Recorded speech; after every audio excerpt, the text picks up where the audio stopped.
The sleek SUVs lined up outside the diner like black beetles under the neon lights, their polished chrome reflecting the flickering "Eat" sign as my sister Diana's laughter cut through the room like a knife. I felt the stares of 30 family members burning into my skin as she finished her toast, champagne glass raised mockingly in my direction. To Emma, still pumping gas while the rest of us pump up our resumes. Before we jump back in, tell us where you're tuning in from, and if this story touches you, make sure you're subscribed, because tomorrow I've saved something extra special for you. I forced a smile as Diana clinked glasses with our cousin Marcus, both of them in designer outfits that probably cost more than what most people thought I made in a month. My mother Patricia shot me a look from across the table, her perfectly manicured hand discreetly signaling me to fix my expression. "Smile properly, Emma," she mouthed. Translation: don't embarrass us more than your career choices already do. Next to me, Liam squeezed my hand under the table, his strong fingers intertwining with mine in quiet solidarity. Unlike the rest of my family, Liam didn't wear designer labels or flash luxury watches. His simple button-down shirt had seen better days, and his jeans bore the slight wear of someone who actually worked with his hands. To my family, this made him practically invisible. "How's business at the pumps, Em?" my younger brother Aiden called out, his voice carrying that particular tone of false interest that masked the condescension beneath. At 29, he was already an investment banker with an office overlooking Central Park. "Gas prices going up or down these days?" "Steady," I replied simply, taking a sip of water. I'd learned years ago that explaining myself only gave them more ammunition. Diana, never one to miss an opportunity, jumped right back in. "You know, there's still that position in HR at Jason's firm, if you want something more professional." Her husband Jason nodded along, his smile not quite reaching his eyes. "I'm good, thanks," I said, the same response I'd given to every helpful career suggestion for the past 5 years. "Emma has always been independent," my father Raymond interjected, his tone suggesting this was a character flaw rather than a virtue. At 62, he still commanded the room with his imposing presence, silver hair perfectly styled, his expression that familiar mix of disappointment and resignation I'd grown accustomed to.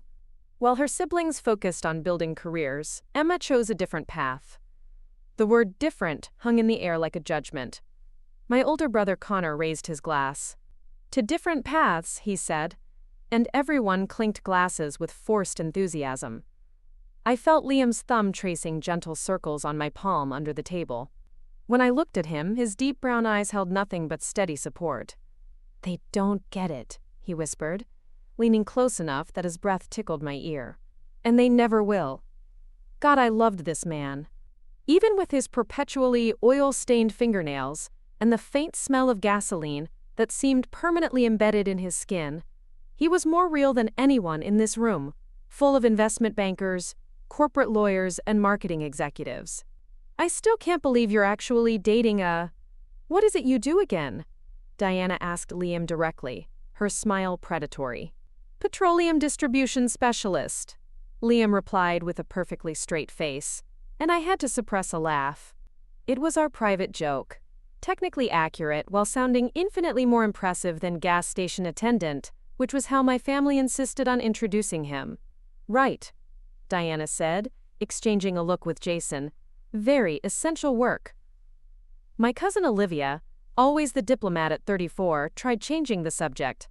"The food here is amazing." "Emma, how did you find this place?" Before I could answer, my mother jumped in. Emma has always had a knack for finding unusual establishments. "Remember that taco truck phase in college?"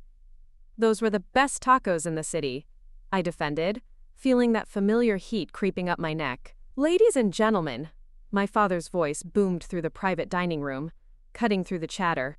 He stood at the head of the table, wine glass in hand, commanding attention like the former corporate executive he was. "I'd like to say a few words about our family business." My stomach dropped. This couldn't be good. As most of you know, Reyes Consulting has been growing exponentially over the past decade. Connor has led our expansion into Asian markets, Aiden has revolutionized our financial structure, and Diana has transformed our client acquisition strategy. Around the table, my siblings straightened with pride, basking in the praise. And while some of us have chosen alternative career paths, my father continued, his gaze briefly meeting mine, the strength of this family has always been in our collective achievements. The words stung more than they should have after all these years. At 36, I should have been immune to my father's backhanded comments, but they still had the power to make me feel like I was 16 again, defending my decision to study environmental science instead of business. Preparing and narrating this story took us a lot of time, so if you are enjoying it, subscribe to our channel. It means a lot to us. Now back to the story. To the Reyes family legacy, my father concluded, raising his glass. To legacy? Everyone echoed, while I took a small sip of my water. Liam's hand found mine again under the table. You okay? He murmured. I nodded, but we both knew it was a lie. 5 years of this? 5 years of subtle digs and not-so-subtle comparisons. 5 years of being treated like the family disappointment because I chose to work at Green Road Stations, instead of joining the prestigious family consulting firm. After dinner, I escaped to the restroom, needing a moment away from the performative family bonding. I stared at my reflection in the mirror, dark hair pulled back in a practical ponytail, minimal makeup, the simple black dress I'd worn to countless events like this. I looked nothing like Diana with her perfect blonde highlights and designer everything. The door swung open, and Olivia walked in. Hey, she said, checking her makeup in the mirror beside me. Rough night, huh? I shrugged. Same as always. They're just worried about you, you know. Working at those gas stations in those neighborhoods. She trailed off, reapplying her lipstick. Green Road Stations are in perfectly safe areas, Olivia. Still, it's not exactly what anyone expected for you. You graduated summa cum laude from Berkeley. You could be doing anything. I am doing what I want, I said, the words sounding rehearsed after years of repetition. Olivia turned to face me. Are you, though? Really? Pumping gas and selling lottery tickets?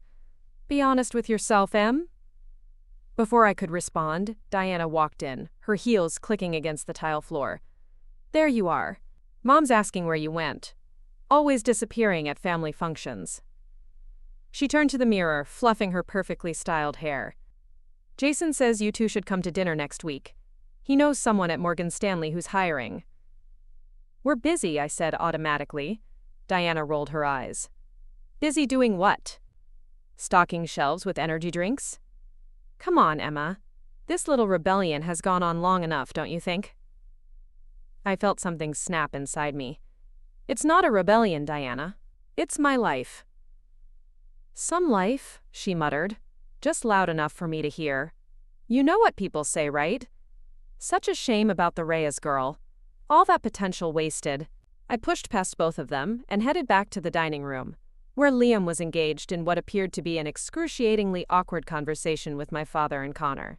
All I'm saying, Connor was explaining as I approached, is that there's dignity in ambition, in building something meaningful. And who defines meaningful? Liam asked quietly. Connor laughed, clapping Liam on the shoulder a bit too hard.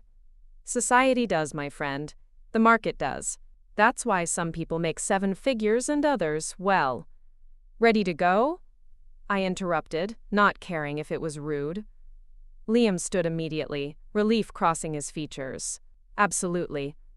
As we gathered our things, my mother hurried over. Leaving so soon? We haven't even had dessert.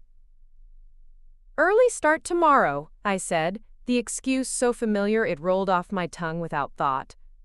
At the station? She asked, still unable to say it without that slight pause, as if the words themselves were distasteful. Yes, Mom, at the station.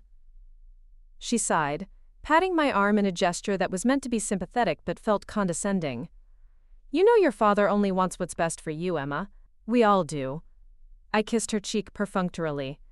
I know. Good night, Mom. We said our goodbyes, quick, efficient, and without warmth. As we walked to the parking lot, the cool night air was a relief after the stifling atmosphere inside. Your brother seems nice, Liam said as we reached his truck, his tone so deliberately neutral that I had to laugh. Which one? The one who thinks you're a career cautionary tale, or the one who thinks you're beneath him socially? Liam shrugged, opening the passenger door for me. Both, I guess. They're just looking out for you in their own misguided way. I climbed into the familiar comfort of his truck, the vehicle my family sneered at, but that had carried us reliably for years. They're looking down on me. Unlike my family's luxury vehicles, Liam maintained this truck himself, understanding every belt and bearing. Does it still bother you after all this time? I stared out the window as we pulled away from the upscale restaurant, watching my family emerge in their designer clothes, climbing into their luxury SUVs and sleek sports cars. It shouldn't, but yes, sometimes it does.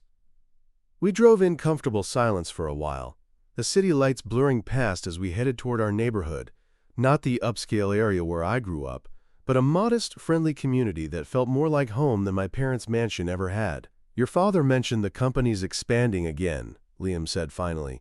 They're always expanding. It's the Reyes way. Bigger, better, more prestigious. And you never regret not being part of it? I turned to look at him, his profile illuminated by passing streetlights. Do you think I should have been? I think you should be wherever makes you happy, he said simply. I just want to make sure you're not staying away out of stubbornness. I considered this. Was it stubbornness? Maybe, partly. But it was more than that. I couldn't breathe there, Liam. Everything was about appearance and status. Nothing was ever enough. He nodded, understanding without needing more explanation. That was one of the things I loved most about him. He didn't need me to justify my choices. When we pulled up to our modest two-bedroom house, the contrast with my parents' world couldn't have been more stark. Our home wasn't impressive by Reyes standards. No marble countertops or imported fixtures, but it was ours, filled with books we'd actually read and furniture chosen for comfort rather than status. Inside, I kicked off my heels with relief and collapsed onto our sofa. That was exhausting. Liam loosened his tie and sat beside me. You were amazing. Dignified in the face of, well, everything. I've had practice, I said, leaning my head against his shoulder. A lifetime of practice. He was quiet for a moment, his fingers absently playing with my hair. You know what I was thinking during that whole dinner? What? How none of them have any idea who you really are, what you've built. I smiled despite my exhaustion. That's true. Does it bother you that they don't know? I considered the question seriously. Sometimes. But mostly I think it's better this way. Simpler. He nodded, understanding what I meant without needing elaboration.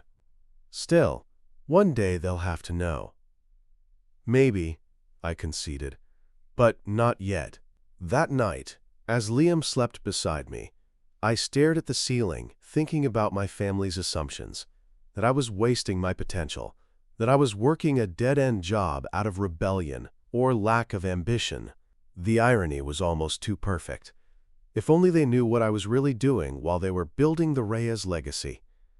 The next morning, I woke before dawn as usual. While Liam showered, I checked my emails, scrolling through dozens of reports from regional managers, proposals for new locations, and quarterly projections that would have made my finance-obsessed brother's jaw drop. By 6:30 a.m., we were both dressed and ready, me in the simple green polo shirt and khakis that my family assumed was a gas station attendant's uniform, Liam in similar attire. We ate breakfast standing up in our kitchen, discussing the day ahead. Martinez called about the solar panel installation at the Sacramento location, Liam said between bites of toast. Said there might be a delay with the permits. I'll handle it, I replied, checking the time. We should get going. Operations meeting at 7:30. We took separate vehicles, me in my modest sedan that my family constantly urged me to upgrade, Liam in his truck. To anyone watching, we looked like any other working couple heading to ordinary jobs. Nothing about us suggested that we were driving to the headquarters of Green Road Enterprises, the fastest-growing independent gas station chain in the western United States. The headquarters was deliberately understated, a converted warehouse in an industrial area outside the city. Nothing flashy, nothing that screamed corporate success. That was intentional. From the beginning, I'd wanted a company that valued substance over appearance, exactly the opposite of Reyes Consulting. As we pulled into the parking lot, I could see the morning shift already arriving. Regional managers, the marketing team, our sustainability consultants. Unlike at my family's company, there was no reserved parking for executives, no hierarchy reinforced through trivial privileges. I parked in the first available spot, grabbed my bag, and headed inside. "Morning, Emma," called Sophia, our head of operations, as I walked through the main floor. Unlike the marble lobbies and intimidating reception areas my father favored, our headquarters was open concept, bustling with activity even at this early hour. "Morning. How's the Arizona expansion looking?" "On schedule. Jen's team finished the environmental impact assessments yesterday. All green lights." I nodded, pleased. "Perfect. I'll review them after the meeting." As I made my way through the building, various team members stopped me with questions or updates. There was no formality, no Ms. Reyes, or deferential behavior, just colleagues working together. It was everything I dreamed of building when I first started Green Road Stations, with my savings and a small business loan 5 years ago. The operations meeting was held in our main conference room, another departure from my father's executive suites. Instead of intimidating mahogany tables and leather chairs, we had reclaimed wood and ergonomic seating arranged in a circle rather than a hierarchy. "Let's get started," I said, taking my seat. First agenda item: the renewable energy transition timeline. For the next hour, we discussed the company's ongoing shift from traditional gas stations to hybrid facilities, offering both conventional fuels and alternative energy options, electric charging stations, hydrogen fueling, and our newest venture, biogas. Liam, as our head of technical operations, led the discussion on implementation challenges. Watching him confidently address the room, I felt a surge of pride. In this space, no one questioned his worth or his intelligence. Here, he was respected for his expertise, not judged by his appearance or background. After the meeting, I retreated to my office, simple but functional, with large windows overlooking the operations floor, rather than an impressive city view. On my desk sat a photo of Liam and me at the opening of our 20th location, both of us in our Green Road polos, grinning with exhausted pride. It was my favorite picture, a moment of genuine accomplishment captured without pretense. My assistant, Miguel, appeared at the door. "Your 9:30 is here. The investors from Montreal?" "Send them in," I said, straightening my simple attire. Unlike my father, I didn't believe in power suits or status symbols to command respect. The meeting went well. It always surprised potential investors when they realized the unassuming woman in the polo shirt was actually the founder and CEO of a company valued at over $300 million. By the time they left, we had preliminary agreements for funding our Canadian expansion. As Miguel showed them out, my phone buzzed with a text from Olivia. "Emergency family meeting Sunday at your parents'. Everyone must attend. Mom says no excuses." I stared at the message, a sense of foreboding settling over me. In Reyes family speak, emergency family meeting was never good news. Before I could respond, another text came through. "It's about the company. Dad's orders."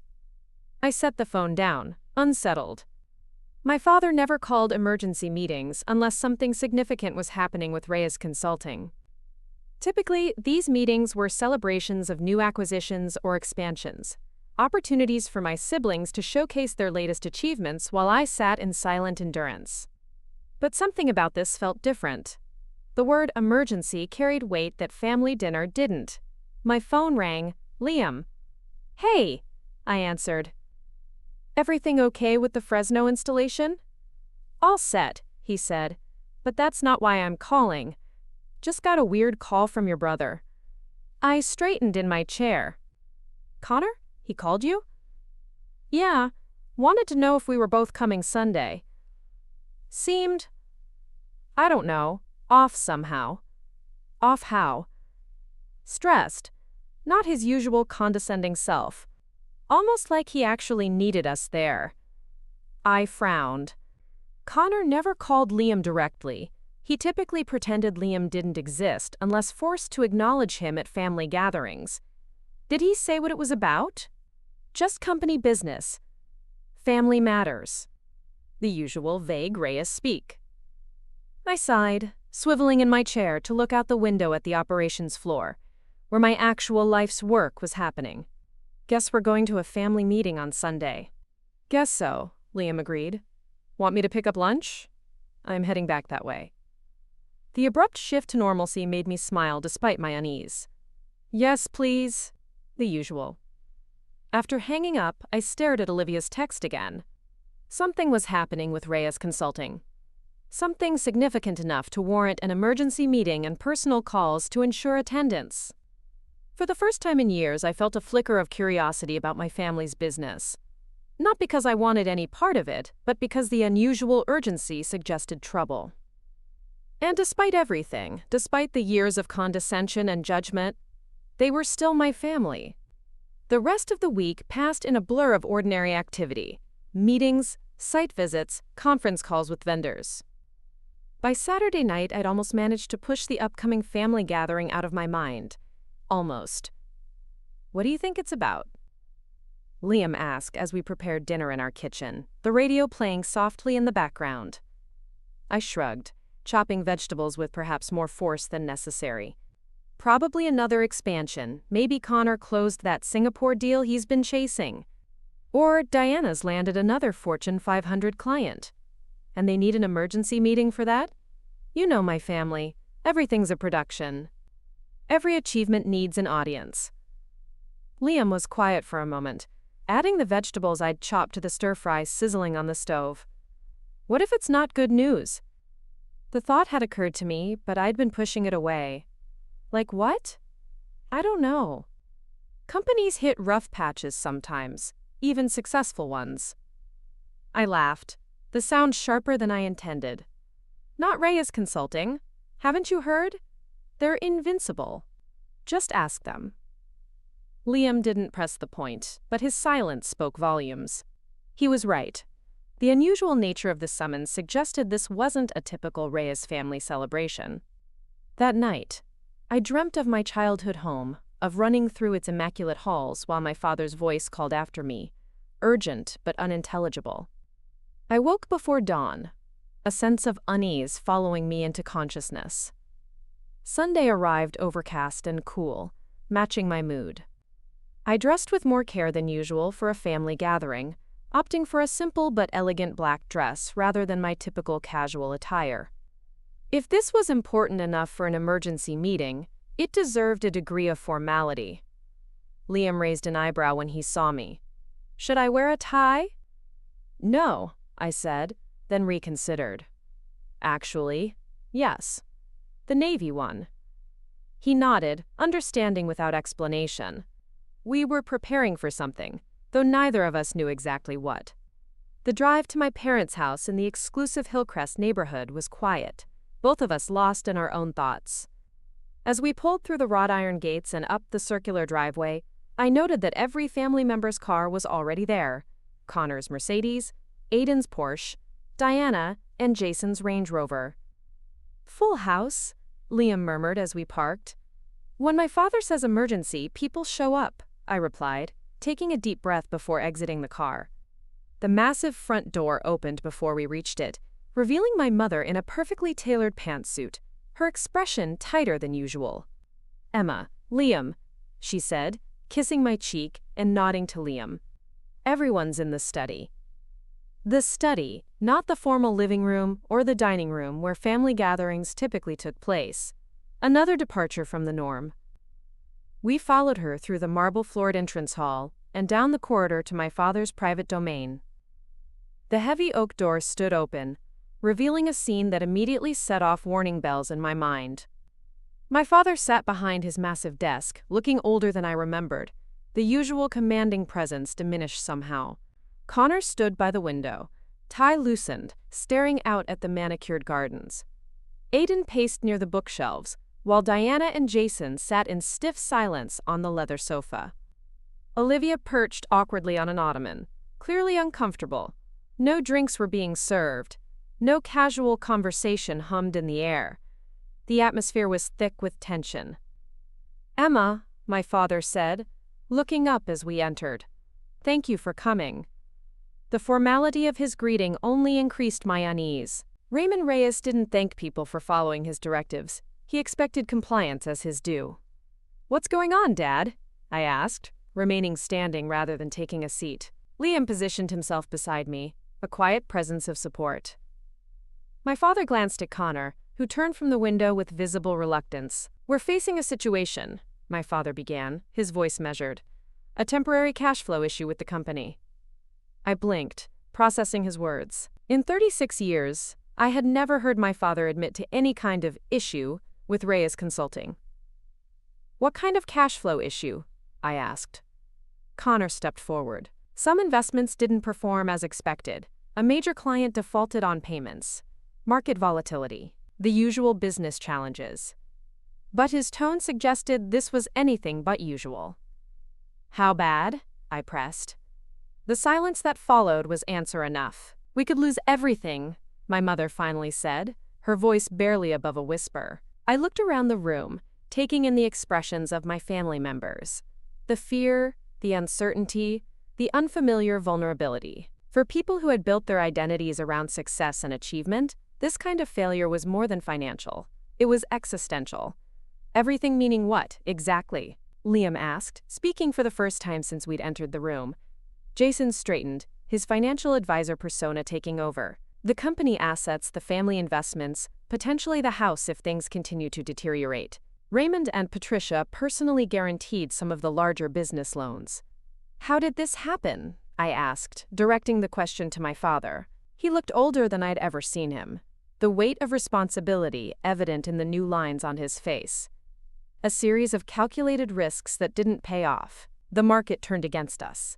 It happens in business." But not to Raymond Reyes.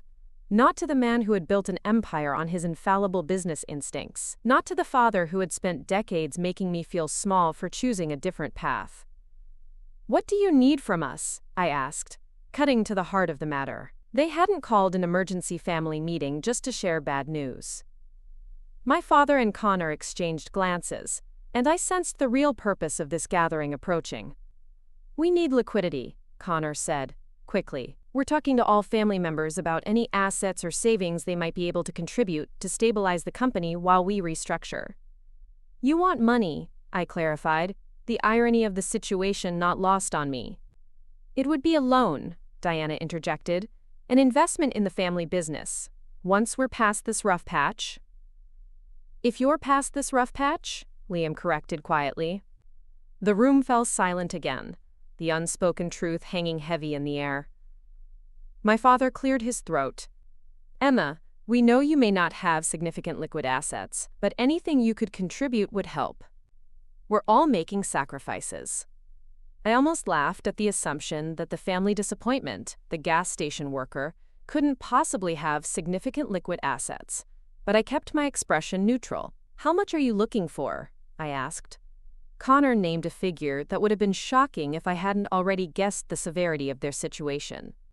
"That's substantial," I said carefully. "We're approaching everyone," my mother added quickly. "Connor's liquidating his investment portfolio. Aiden's selling his vacation property. Diana and Jason are taking out a second mortgage.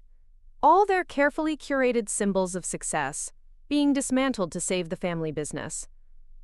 "And if all that isn't enough?" Liam asked. My father's expression hardened. "It has to be enough. The alternative is unacceptable." I took a deep breath, feeling the weight of the moment. For 5 years, I'd maintained the separation between my two lives. Emma, the disappointing daughter who worked at a gas station, and Emma Reyes, founder and CEO of Green Road Enterprises. I'd kept the worlds apart deliberately, protecting what I was building from the judgment and interference of my family. But now, standing in my father's study with the remnants of his empire crumbling around him, I faced a choice. I could continue the charade, or I could finally bring my two lives together.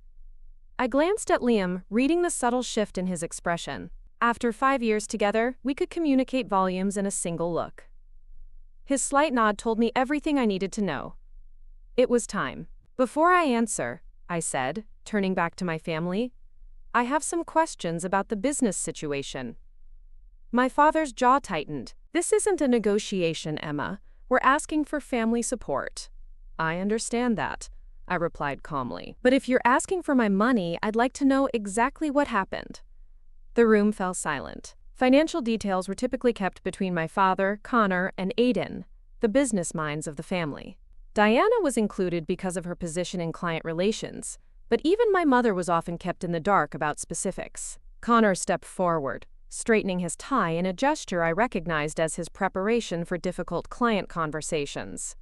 The short version? We expanded too aggressively into the Asian market, particularly Singapore and Vietnam. The regulatory environment changed unexpectedly, and we lost several major contracts when local competitors undercut us. That doesn't explain a crisis of this magnitude, Liam observed quietly. Jason shifted uncomfortably on the sofa. There were also some investment decisions that didn't pan out. My brother Aiden, who had been unusually quiet, finally spoke. We leveraged company assets to invest in a venture capital fund that promised exceptional returns. The fund collapsed last month. You put all your eggs in one basket? I asked, unable to keep the surprise from my voice. This violated every business principle my father had ever preached. It was a calculated risk, my father said stiffly, one that, unfortunately, didn't pay off. What was the fund investing in? Liam asked. Another uncomfortable silence followed. Alternative energy startups, Connor finally admitted.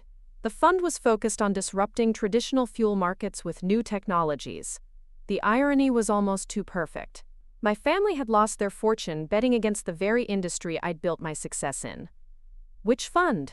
I pressed, a suspicion forming. Nexus Ventures, Aiden replied. Their Green Future portfolio. I felt a jolt of recognition. Green Road Enterprises had been approached by Nexus Ventures 2 years ago. They'd wanted to invest in our expansion, but had demanded control concessions I wasn't willing to make. When I declined, they'd launched a competing initiative, pouring money into underdeveloped technologies that promised revolutionary breakthroughs but delivered little. And you invested the company's reserves in this fund? I clarified. Not just reserves, my mother said quietly. Raymond personally guaranteed some of the larger investments. With what collateral? Liam asked, though I suspected we both knew the answer. This house, my father confirmed. My personal investment accounts. Assets that were meant to secure the family's future. The full picture was becoming clearer. My father had gambled everything on a high-risk venture in a field he didn't understand, likely persuaded by smooth-talking fund managers who promised to disrupt an industry they themselves barely comprehended. Diana, who had been uncharacteristically subdued, suddenly stood up. Look, this isn't productive. Analyzing past decisions won't change our current situation. We need solutions, not a post-mortem. I disagree, I countered. Understanding how we got here is essential to determining what happens next. There isn't time for this, Connor snapped, his composure finally cracking. The creditors are circling. We have weeks, maybe days before they start seizing assets. My father looked at me directly, his expression more vulnerable than I'd ever seen it. Emma, whatever you can contribute would help. We're not asking for charity. It would be a loan to the family, with interest once we recover. I took a deep breath, weighing my options. 5 years I'd kept my world separate. 5 years of enduring their condescension, while building something they couldn't imagine. Part of me, a bigger part than I wanted to admit, was almost enjoying this moment, watching them squirm, seeing their perfect facade crumble. But another part remembered being 10 years old and falling off my bike, my father rushing to help me up. Remembered my mother staying up all night when I had mono in high school. Remembered Connor teaching me to drive, Aiden helping me move into my college dorm, Diana, before success hardened her, braiding my hair for prom. They were flawed, judgmental, and often cruel, but they were still my family. I need to make some calls, I said finally. This isn't a decision I can make on the spot. Disappointment flashed across my father's face. He'd expected an immediate yes. Despite everything, he still thought of me as the compliant daughter, desperate for his approval. Of course, my mother said quickly. We understand. We'll need an answer by Wednesday, Connor added, his tone making it clear he expected little from me. The bank meeting is Thursday morning. I nodded, taking Liam's hand. You'll have my decision by then. As we walked toward the door, Diana followed us into the hallway. Emma, wait! I turned, surprised by the urgency in her voice. I know we haven't always. She began, then faltered. What I mean is, I know things between us have been complicated. That's one way to put it, I replied, not making this easier for her. Diana glanced back toward the study, then lowered her voice. It's worse than they're telling you. Dad's having health issues, heart problems. The stress is killing him. This isn't just about money or the company anymore. I studied my sister's face, searching for manipulation but finding only genuine fear. Why are you telling me this? Because despite everything, you're my sister. And because I know you're smart with money, you always were, even when we were kids. She looked down at her designer heels, a luxury she might soon have to forfeit. I'm scared, Emma. For all of us. The admission of vulnerability from my always perfect sister was more persuasive than any appeal my father could have made. Diana didn't do vulnerability. She did triumph and judgment. This was new territory. I'll call you tomorrow, I promised, squeezing her arm gently before continuing toward the front door. Outside, the afternoon sun had broken through the clouds, casting long shadows across the manicured lawn. We walked to our car in silence, both processing what had just happened. Only when we were safely inside with the doors closed did Liam speak. Well, that was surreal, I finished for him. Completely surreal. What are you thinking? He asked as we drove away from the imposing gates of my childhood home. I stared out the window, watching the exclusive neighborhood pass by. I'm thinking about choices, about consequences, about the irony of them losing everything betting against the very industry I've built my life in. Are you going to tell them? That was the question, wasn't it? After 5 years of separation, of protecting my company from my family's judgment and interference, was I finally ready to bring my worlds together? I don't know, I admitted. Part of me wants to. Which part? The petty part, I said with a small laugh. The part that wants to see their faces when they realize the gas station attendant they've been mocking owns a $300 million company. Liam smiled but kept his eyes on the road. And the other part? I sighed, watching the neighborhood's transition from affluent to middle class as we drove. The other part wonders if telling them would change anything fundamental. If they'd suddenly respect me because I'm successful by their metrics, what does that say about them? About me for wanting their approval? We drove in contemplative silence for a while, each lost in our own thoughts. They're still your family, Liam said finally. Flawed, judgmental, sometimes cruel, but still your family. I looked at him, this man who had stood beside me through everything, who had never needed me to be anything other than exactly who I was. What would you do? It's not my decision to make. I'm asking for your opinion. He considered this as he navigated through traffic. I think you help them because you can, not because they deserve it. And I think you do it on your terms, not theirs. By the time we reached home, I had the outline of a plan forming in my mind. That evening, I made several calls to key people at Green Road Enterprises, our CFO, our legal team, our head of strategy. By Monday morning, I had a clearer picture of what was possible and what wasn't. Liam found me at the kitchen table early Monday, surrounded by spreadsheets and legal documents, my laptop open to financial projections. You've been busy, he observed, placing a cup of coffee beside me. I've been thinking, I replied, taking a grateful sip, about family, about business, about what matters in the end. And what's the verdict? I looked up at him, this man who had believed in me when no one else did, who had seen my vision for Green Road Enterprises when others dismissed it as naive idealism. I think it's time for Emma Reyes, gas station attendant, to introduce my family to Emma Reyes, CEO. Liam's slow smile told me he approved. How do you want to do it? That was the question. After years of separation, how did I bring my worlds together in a way that felt authentic to who I was now? Not at their house, I decided. Not on their territory with all its history and power dynamics. I want neutral ground. Or better yet, my ground. The headquarters? I shook my head. No, something more personal. I was thinking our house. Invite them here Wednesday evening. All of them? All of them. Liam raised an eyebrow. That's going to be quite a scene. Good, I said, feeling a surge of confidence. It's time for a scene. I sent the invitation that morning, a simple text to my parents, siblings, and their spouses, asking them to come to our house Wednesday at 7 p.m. to discuss my contribution to the family situation. I half expected resistance to the location, perhaps some excuse about our house being too far or too small to accommodate everyone comfortably. Instead, they all accepted immediately. Desperation, it seemed, was a powerful motivator. The next 2 days passed in a blur of preparation. Not for entertaining. I wasn't concerned with impressing them with my hosting skills, but for what would come after.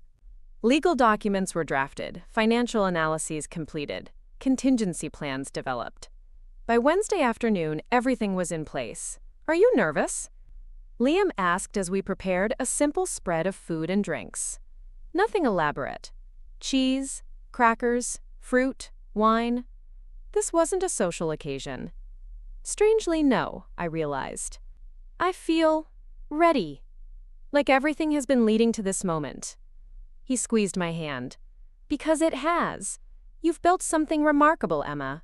Not just a successful company, but a life on your own terms. Whatever happens tonight doesn't change that. At precisely 7 p.m., the doorbell rang. My family had never been known for their punctuality at social gatherings, but apparently financial emergencies warranted timeliness. I opened the door to find them all there. My parents, Connor and his wife Vanessa, Aiden, Diana and Jason, even Olivia. They looked uncomfortable, out of place on the porch of our modest home in our middle-class neighborhood. Come in, I said, stepping aside.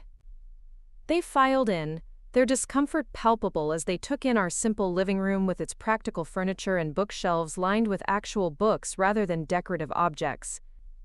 My mother's gaze lingered on the family photos arranged on the mantel, candid shots of Liam and me hiking, laughing, living our lives away from the Reyes sphere of influence. Can I get anyone a drink? Liam offered, the perfect host, despite the tension in the air. There were murmured requests for wine, water, nothing. The awkwardness was almost comical. These people who dominated boardrooms and social gatherings, reduced to uncomfortable small talk in my living room. After everyone was settled with drinks, an expectant silence fell over the room. I could feel them waiting for me to speak, to offer what little help they assumed I could provide. Thank you for coming, I began, standing near the fireplace rather than sitting. I know this isn't a social visit, so I won't pretend otherwise. You're here because Reyes Consulting is in serious financial trouble, and you're hoping I can help. We're hoping everyone in the family can contribute what they can, my father clarified, his pride still intact despite everything. Of course, I acknowledged. Family helping family. That's what this is about, right? Something in my tone must have alerted them that this wasn't going to be a simple transaction. Connor straightened, his expression wary. Before we discuss my contribution, I continued, I'd like to understand exactly what happened with Nexus Ventures. How much did you invest, and what due diligence did you perform before committing the company's resources? Connor and my father exchanged glances. Emma, my mother interjected softly. I'm not sure this is the time for. It's exactly the time, I interrupted. If I'm going to help, I need to understand what went wrong and how it will be prevented in the future. Aiden leaned forward, his financial expertise taking center stage. We invested approximately $30 million in their green future portfolio. The due diligence was, perhaps not as thorough as it should have been, but the opportunity seemed exceptional. Exceptional how? Liam asked. The fund promised disruption in the energy sector, Jason explained. New technologies that would make traditional fuel distribution obsolete. The projected returns were substantial. So substantial that you were willing to bet the company on them, I observed. It wasn't the entire company, my father defended, though his tone lacked conviction. Just a significant portion of our liquid assets. Plus the personal guarantees, I reminded him. The house. Your retirement accounts. The room fell silent again. The magnitude of their miscalculation hung in the air between us. We made a mistake, Connor finally admitted, the words clearly difficult for him. We were overconfident. We believed our understanding of market disruption would translate to any industry. Including mine, I said quietly. What do you mean? Diana asked, confusion crossing her features. Here it was, the moment of truth. 5 years of separation about to collapse in an instant. The alternative energy sector, I clarified. The industry I've been working in for the past 5 years. You pump gas? Aiden said, his tone suggesting he was explaining something obvious. That's not the same as alternative energy investment. I smiled slightly. Is that what you think I do? Pump gas? Well, you work at those Green Road gas stations, my mother said, clearly confused by the direction of the conversation. I don't just work at Green Road stations, I said, feeling a strange calm settle over me. I founded them. I own them. All 47 locations across 3 states, plus the 6 currently under construction. The silence that followed was absolute. I could almost see them processing my words, their expressions shifting from confusion to disbelief. That's not possible, Connor finally said. Green Road is a major independent chain. It's worth about $300 million according to our last valuation, I finished for him. Though with the new alternative energy installations and the Canadian expansion, that figure is likely conservative. My father stared at me like he was seeing a stranger. You're saying you own Green Road Enterprises? The entire company? Liam and I both do, I corrected. We're co-founders. He handles technical operations and innovation. I manage strategy and growth. We have about 630 employees now, with regional offices in Portland, Denver, and as of last month, Vancouver. Diana laughed, the sound brittle and uncertain. This is a joke, right? Some elaborate prank? In response, I walked to the sideboard where I'd placed a folder earlier. I removed several documents and handed them to my father. Incorporation papers, financial statements, press clippings about Green Road's innovative approach to blending traditional fuel services with alternative energy options. His hands shook slightly as he examined them. Why didn't you tell us? It was the question I'd been expecting, but the vulnerability in his voice caught me off guard. For a moment, he wasn't Raymond Reyes, business titan. He was just my father, hurt that his daughter had kept such a significant part of her life hidden from him. Would you have listened? I asked gently. 5 years ago, when I told you I was going to work at a gas station instead of joining the family business, you told me I was throwing my life away. You said I'd regret choosing such a menial career. I didn't understand, he said quietly. No, you didn't.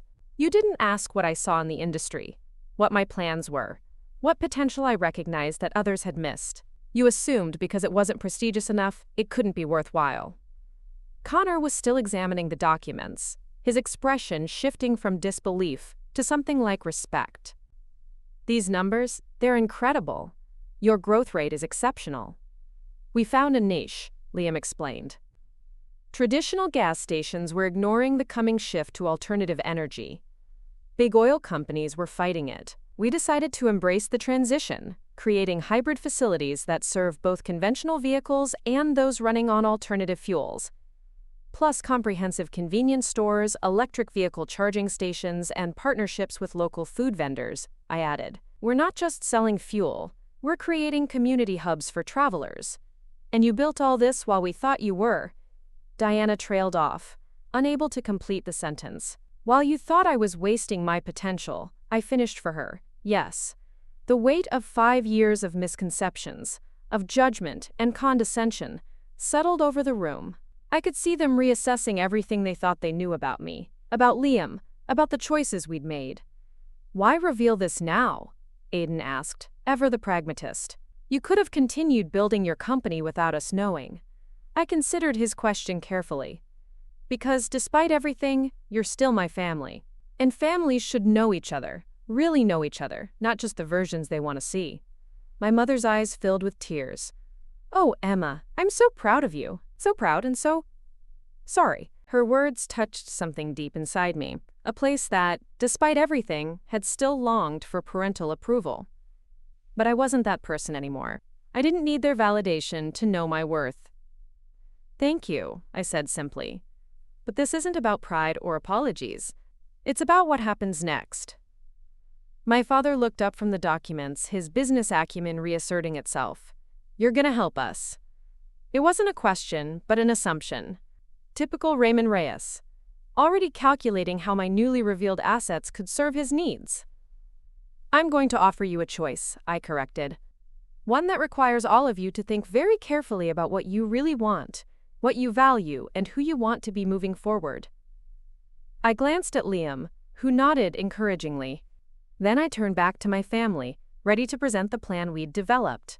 A plan that would test just how much they had learned from their financial downfall and how much they were willing to change to build something new from the ashes of Reyes Consulting. I reached for the leather portfolio on the coffee table and removed a set of documents, neatly organized with color-coded tabs. The room remained utterly silent as I laid them out, a stark contrast to the usual Reyes family gatherings where everyone spoke over each other in a constant battle for attention. Green Road Enterprises is in a position to help Reyes Consulting, I began, my voice steady and professional. But not as a blank check or a simple loan.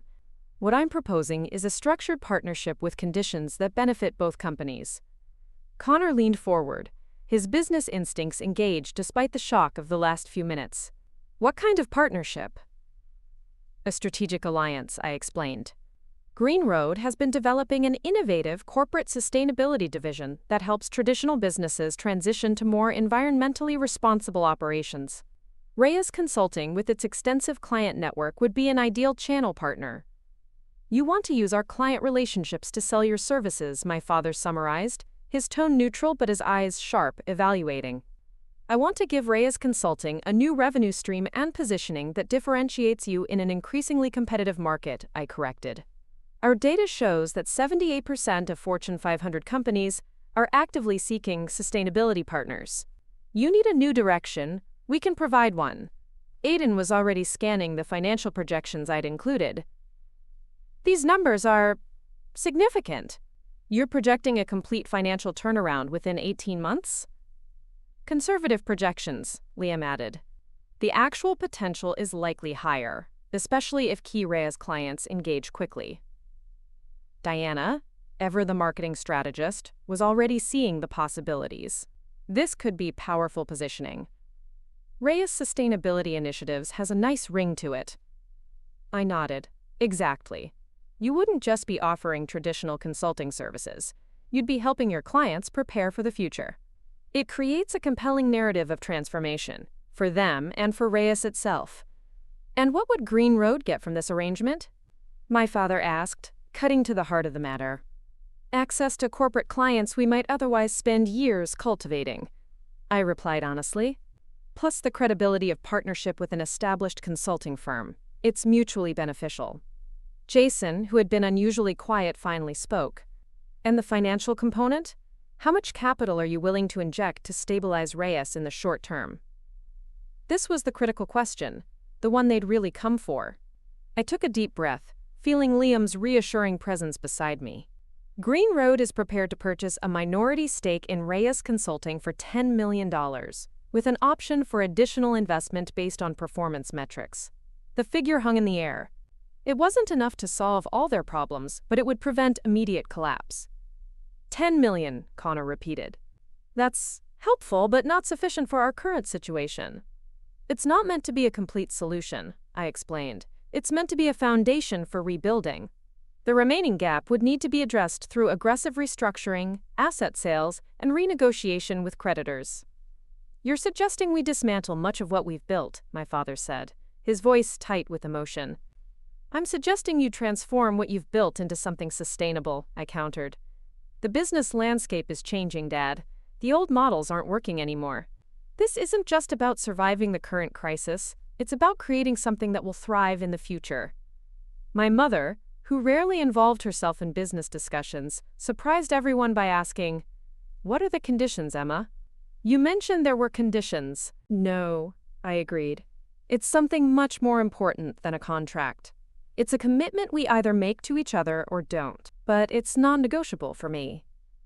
My father stood and walked to the window, staring out at our modest neighborhood as the evening light faded. For a long moment, he said nothing. When he finally turned back, his expression had shifted subtly. "You built all this," he said, gesturing to the documents, "while we were underestimating you, mocking you even." I nodded, not trusting myself to speak. "Why?" he asked, genuine curiosity in his voice. "Why gas stations, of all things?" It was the first time in my adult life he'd asked about my choices with real interest rather than judgment. The question deserved an honest answer. "Because I saw something everyone else missed," I explained. Traditional gas stations were stagnating. Identical offerings, poor customer experiences, resistance to innovation. Meanwhile, the energy landscape was changing dramatically. I realized there was an opportunity to create something that bridged the present and the future. Stations that served current needs while building infrastructure for what's coming next. "And you did this without any support from us," my mother said, regret evident in her voice. "I had support," I replied, reaching for Liam's hand. "Just not from my blood family." The words hung in the air, painful but true. "May I see the full proposal?" my father asked, his tone more humble than I'd ever heard it. I handed him the complete portfolio. "Take time to review it, discuss it among yourselves. This isn't a decision to make hastily." "How long do we have?" Connor asked. "The offer stands until Friday," I replied. "If you accept, we can have papers drawn up and funds transferred by Monday." "And if we don't accept?" Aiden asked. I met his gaze steadily. "Then you'll need to find another solution. I won't make a different offer and I won't provide funds without the conditions I've outlined." My father nodded slowly, recognizing the firmness in my voice. "You've become quite the businesswoman." "I always was," I replied simply. "You just never saw it." The truth of those words seemed to hit him physically. For perhaps the first time, he was seeing me clearly, not as the disappointing daughter who had rejected the family path, but as a competent, successful businesswoman who had built something significant on her own terms. "We should go," my mother said, rising from her seat. "We have a lot to discuss." One by one, they gathered their things, the shock of the evening's revelations still evident on their faces. As they headed toward the door, Diana hung back, waiting until the others had stepped outside. "I don't know whether to hug you or hate you right now," she said, her voice low. "You don't have to decide tonight," I replied. She studied me for a long moment. "All those times I condescended to you about your little job were painful," I finished for her, "but maybe necessary. They helped me build something completely separate from the Rhea's name and influence." "Why didn't you ever say anything? When we were cruel?" I considered her question carefully. "Would you have believed me without seeing the proof? Or would you have assumed I was exaggerating, making excuses for my failure to follow the family path?" Her silence was answer enough. "This isn't about revenge, Diana," I said gently. "It's about creating something new, a family relationship based on who we actually are, not who we're expected to be." She nodded slowly. "I'll talk to them, help them understand what you're offering. Thank you." After they left, Liam and I stood in the sudden quiet of our living room, the energy of the confrontation still lingering in the air. "That went interestingly," he said, pulling me into a hug. I laughed against his chest. "That's one way to put it." "Do you think they'll accept?" I pulled back to look at him. "Honestly, I don't know. Dad's pride is legendary, and I'm asking him to step back from the company he built. That won't be easy for him. But the alternative is losing everything. Sometimes people choose pride over practicality, especially people like my father." We cleaned up in comfortable silence, removing the glasses, folding the throw blankets that had been draped over armchairs, restoring our home to its normal state. It felt symbolic somehow, reclaiming our space after the Reyes family invasion. Later that night, as we lay in bed, Liam turned to me in the darkness. How are you feeling about all this? I stared at the ceiling, considering his question. Lighter, I finally said. Like I've set down a weight I've been carrying for years. Regardless of what they decide, I confirmed, I've done what I can. The rest is up to them. Sleep came easier that night than it had in years. The next morning, I headed to Green Road headquarters as usual. My routine unchanged, despite the dramatic family revelations of the previous evening. I had back-to-back meetings scheduled, a review of the Denver expansion, a call with our Canadian partners, a presentation from the sustainability team about new charging technology. Around noon, my assistant Miguel poked his head into my office. "Your sister's here, Diana. She doesn't have an appointment." I looked up in surprise. "Send her in." Diana entered hesitantly, taking in the simple but elegant office, with its wall of windows overlooking the operations floor. She looked out of place in her designer suit and stiletto heels, but there was something different about her posture, less entitled arrogance, more genuine curiosity. "So this is where the magic happens," she said, glancing around. "Some of it," I replied, gesturing for her to take a seat. "The real work happens out there." I nodded toward the operations floor, where engineers, designers, and project managers collaborated in an open-concept workspace.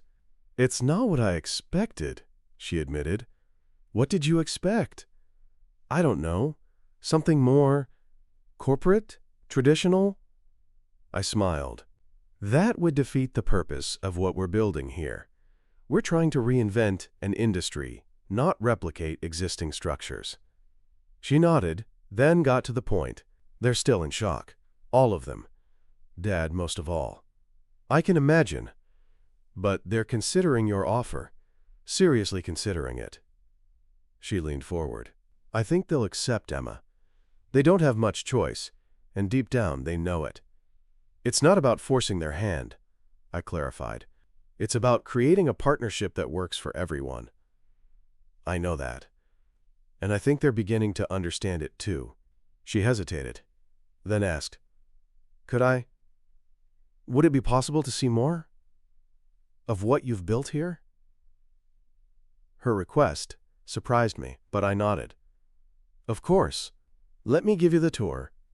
For the next hour, I showed Diana around Green Road headquarters, the innovation lab where we tested new technologies, the customer experience center where we designed our station layouts, the sustainability division that would potentially partner with Reyes Consulting. As we walked, I explained our business model, our vision for the future of energy distribution, the careful balance we maintained between current market demands and preparation for emerging technologies. Diana listened with genuine interest, asking thoughtful questions that revealed a quick mind adapting to new information. By the time we reached the solar-powered employee cafe on the roof, she was seeing Green Road and me with new eyes. "This is extraordinary, Emma," she said as we sat with coffee overlooking the city. "Not just the business, but the vision behind it. You've thought of everything." "Not everything," I admitted. "We make mistakes. We adjust. We learn. That's actually our greatest strength. We're not afraid to evolve." She was quiet for a moment, stirring her coffee absently. "I've been thinking about what you said yesterday, about family dynamics and respecting each other's paths. And I'm sorry, truly sorry for how I've treated you. For the jokes at family gatherings, for the condescension, for never bothering to understand what you were actually doing." Her apology was unexpected. Diana had never been one to admit fault or express regret. "Thank you," I said simply. "That means a lot." "I was jealous," she continued, the admission clearly difficult for her, "of your freedom, your courage to step away from Dad's expectations." "You could have done the same," I pointed out gently. "No," she said with a sad smile. "I couldn't. I needed his approval too much. Still do, if I'm honest." The vulnerability in her admission touched me. For all her outward confidence, Diana had been as trapped by our father's expectations as any of us, perhaps more so because she'd tried so hard to meet them. "It's not too late, you know," I said, "to make different choices, to build something that's truly yours." She looked out over the city, considering my words. "Maybe. If this partnership happens, if Reyes transforms, maybe there's room for me to transform too. We parted with a genuine hug, perhaps the first we'd shared as adults. As I watched her walk to her car, I felt a flicker of hope that perhaps the third condition of my offer, the reset of family dynamics, wasn't as impossible as it had once seemed. The next 2 days passed in a blur of normal business operations. I deliberately kept my distance from the family discussions, giving them space to consider the proposal without pressure. Liam and I prepared for both possible outcomes, acceptance or rejection, making contingency plans for each scenario. Friday morning, I received a text from my father. Family meeting at the house. 7 p.m. All of us. Important decision to discuss. Liam raised an eyebrow when I showed him the message. At their house, not ours. Interesting choice. Home field advantage, I suggested. Dad always did prefer negotiating on his own territory. Are you nervous? I considered the question. Curious more than nervous. Whatever they decide will be fine. And them? That depends on what they choose. We arrived at my parents' house precisely at 7. The familiar driveway with its luxury vehicles, the imposing front door, the marble-floored entryway, all reminded me of countless family gatherings where I'd felt diminished and judged. But something felt different this time. Perhaps it was knowing that I entered as a successful business owner, rather than the family disappointment. Perhaps it was having Liam beside me, our shared secret now in the open. Or perhaps it was simply that I no longer needed their approval to know my worth. The family was gathered in the formal living room rather than my father's study, a subtle shift in dynamics. My mother greeted us with unusual warmth, hugging me tightly before leading us to the assembled group.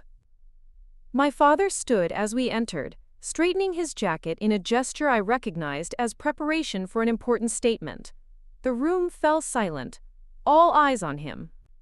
"Emma, Liam," he began, his voice formal but not cold. "Thank you for coming. After considerable discussion and reflection, we've reached a decision regarding your proposal." I nodded, waiting. Beside me, Liam stood quiet and supportive. "We accept," my father said simply, "all conditions as outlined." For a moment, I wasn't sure I'd heard correctly. I'd expected negotiations, counteroffers, attempts to modify the terms, especially the leadership transition. "All conditions?" I clarified. "Including the leadership structure and board composition?" "All conditions," he confirmed.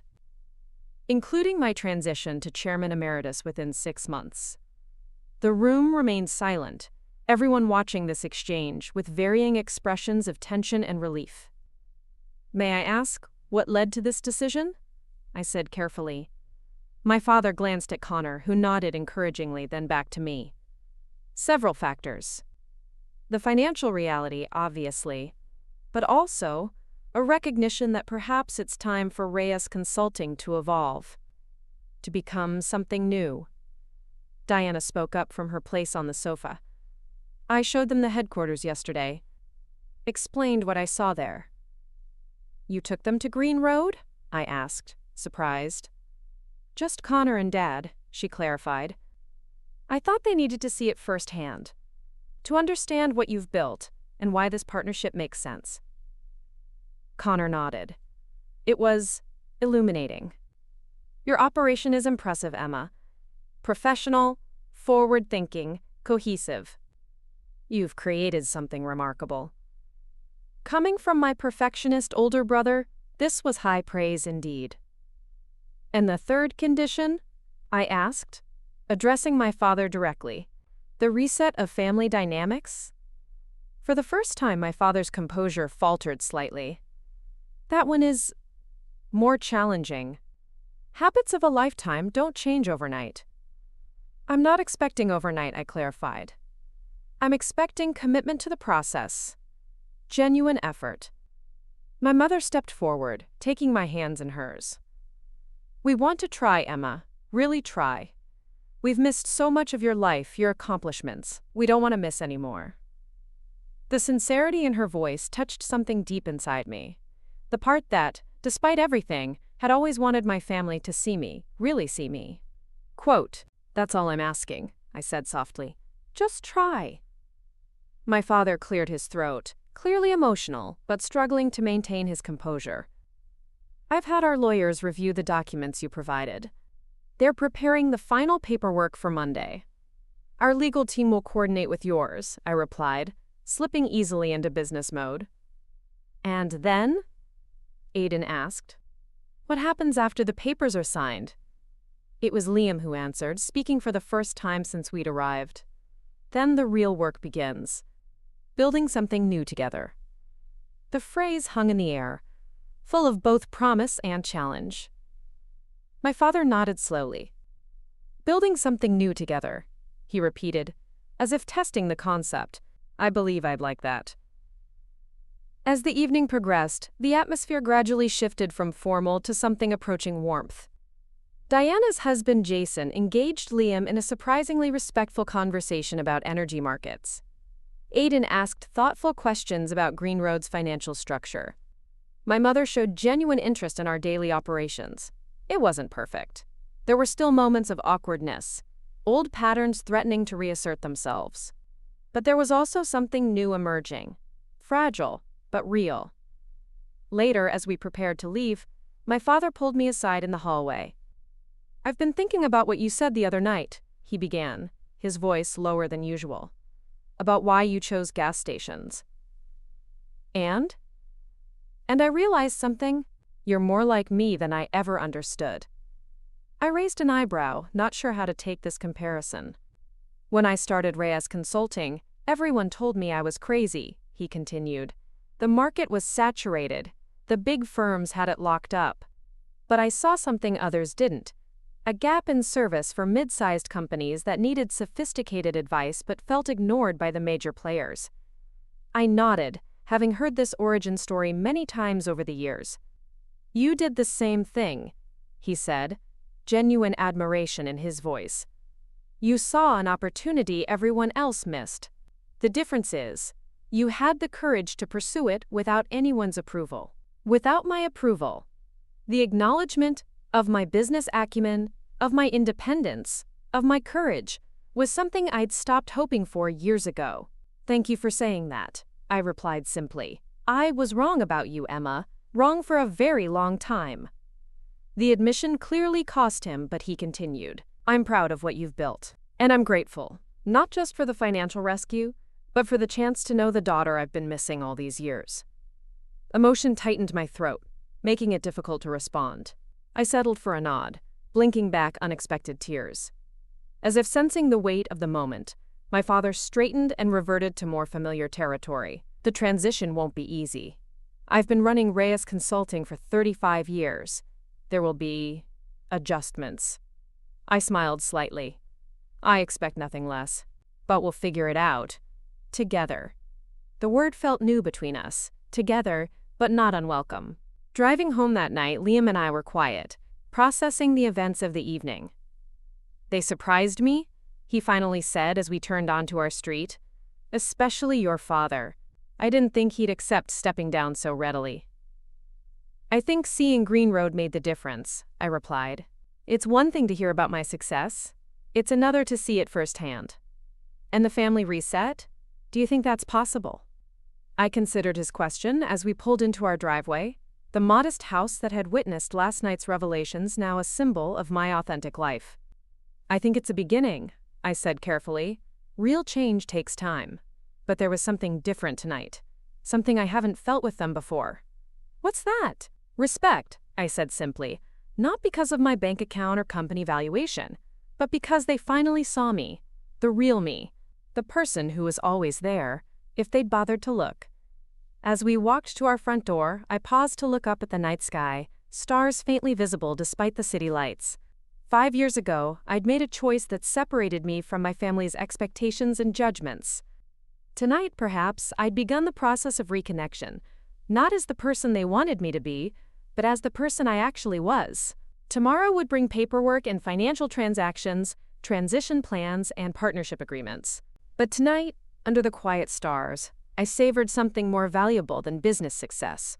The feeling of finally being seen, truly seen, by the people who had spent a lifetime looking past me. Monday morning arrived with a crystalline clarity, one of those rare days when the sky seemed impossibly blue and everything felt sharper, more defined. I stood in my office at Green Road headquarters, watching through the floor-to-ceiling windows as my family arrived for the signing ceremony.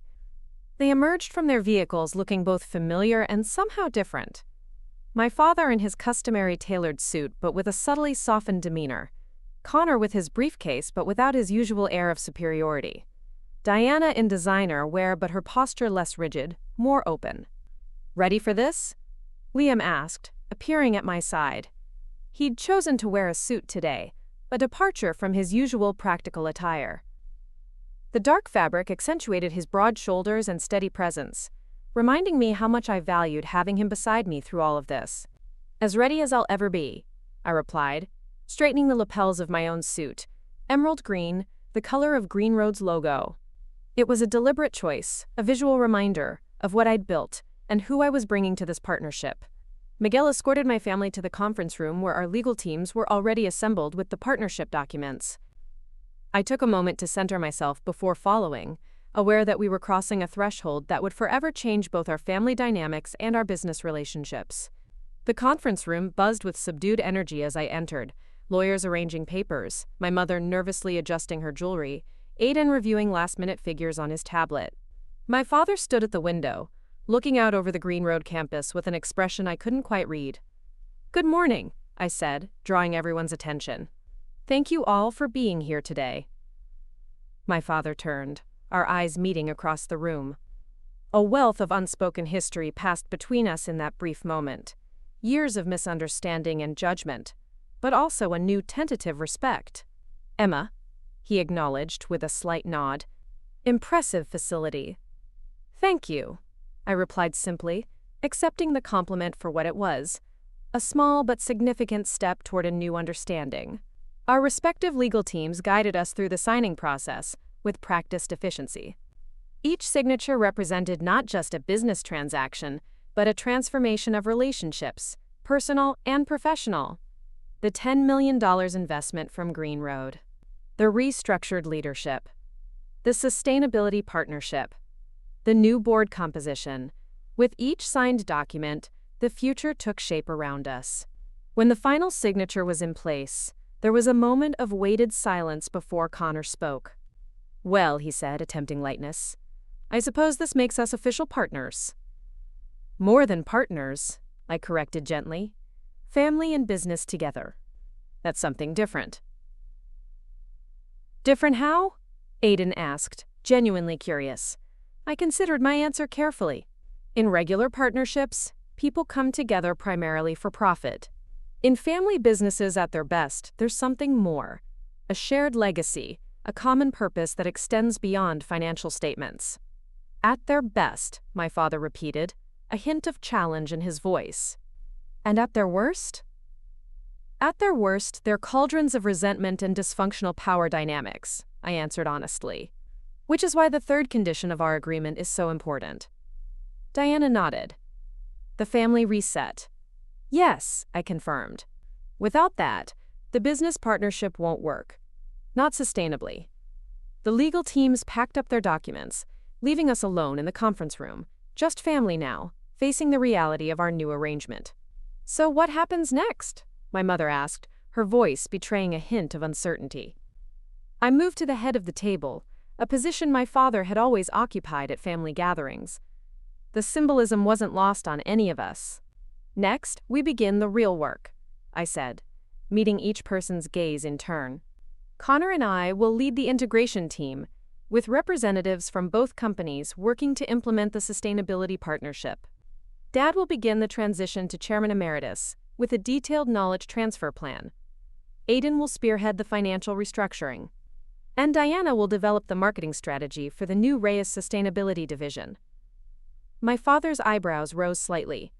"You've thought this through. This isn't a negotiation, Emma. We're asking for family support." "I understand that," I replied calmly. "But if you're asking for my money, I'd like to know exactly what happened."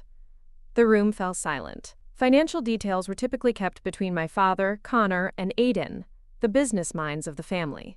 Diana was included because of her position in client relations, but even my mother was often kept in the dark about specifics. Connor stepped forward, straightening his tie in a gesture I recognized as his preparation for difficult client conversations. The short version? We expanded too aggressively into the Asian market, particularly Singapore and Vietnam. The regulatory environment changed unexpectedly, and we lost several major contracts when local competitors undercut us. That doesn't explain a crisis of this magnitude, Liam observed quietly. Jason shifted uncomfortably on the sofa. There were also some investment decisions that didn't pan out. My brother Aiden, who had been unusually quiet, finally spoke. We leveraged company assets to invest in a venture capital fund that promised exceptional returns. The fund collapsed last month. "You put all your eggs in one basket?" I asked, unable to keep the surprise from my voice. This violated every business principle my father had ever preached. "It was a calculated risk," my father said stiffly. "One that, unfortunately, didn't pay off." "What was the fund investing in?" Liam asked. Another uncomfortable silence followed. "Alternative energy startups," Connor finally admitted. "The fund was focused on disrupting traditional fuel markets with new technologies." The irony was almost too perfect. My family had lost their fortune betting against the very industry I'd built my success in. "Which fund?" I pressed, a suspicion forming. "Nexus Ventures," Aiden replied. "Their green future portfolio." I felt a jolt of recognition. Green Road Enterprises had been approached by Nexus Ventures 2 years ago. They'd wanted to invest in our expansion, but had demanded control concessions I wasn't willing to make. When I declined, they'd launched a competing initiative, pouring money into underdeveloped technologies that promised revolutionary breakthroughs but delivered little. "And you invested the company's reserves in this fund?" I clarified. "Not just reserves," my mother said quietly. "Raymond personally guaranteed some of the larger investments." "With what collateral?" Liam asked, though I suspected we both knew the answer. "This house," my father confirmed. "My personal investment accounts.